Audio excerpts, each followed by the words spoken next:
Hey guys, this is Miss Stewart, and I am here at the school putting together a little lesson for y'all to kind of help y'all understand Stage 11. We are going to review the dative case, and we're going to show you just a little something different from the last time that we last met and we discussed dative case. It's not hard at all, and I'm sure you'll catch on very quickly. Let's take a look at the next screen just to remind you how these Latin endings and cases work. Remember, we've got nominative, dative, and accusative cases. We've got never, data, cousin to kind of help us remember the order. Remember, the nominative either is the subject or describes the subject. The dative is the indirect object, meaning that's the person who receives the direct object. And the accusative is primarily used for the direct object, and then sometimes object of a preposition, as if you're going towards something, maybe towards a city, ad urbem, for instance. So now let's kind of review those case endings. Sorry for the technological issues with this. Dative case review, we're just going to review these. First declension, we have the A for the nominative singular, AE for dative singular, AM for accusative singular, and then nominative plural AE, dative plural, long IS, accusative plural, long AS. Second declension, you have a US like a servus or a puer. And then either way, the dative singular becomes a long O, accusative singular, a UM, nominative plural, long I, dative plural, long IS, which is going to look just like a first declension. And then instead of an AS, it's a long OS if it's second declension, accusative plural.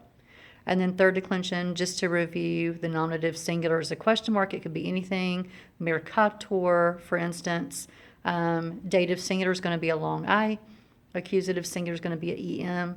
Nominative plural, long ES. Dative plural, ibus. Accusative plural, long ES. So there's just a review of your endings. I'm sure you have those neatly tucked away somewhere in your notebook. I just wanted to show you to review how to deal with the dative. Remember, the dative is going to be the person receiving the direct object. So in the first sentence, mercator metellai togam tradidit, the merchant handed over the toga to Metella, so she's receiving the toga, so she's the indirect object. Likewise, grumio hospitibus canam parabat, grumio was preparing a meal for the guests. Who's going to receive the dinner in this instance?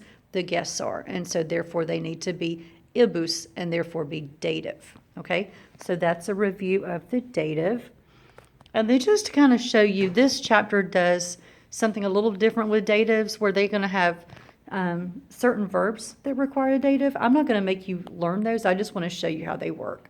So just looking at a couple of these examples, mercatores agricolis respondent, the merchants reply to the farmers. Who's receiving the reply? The farmers are. They're the ones listening to the merchants. And then quartus halconio fawet. Quartus gives support to Halconius. Who's receiving Quartus's favor?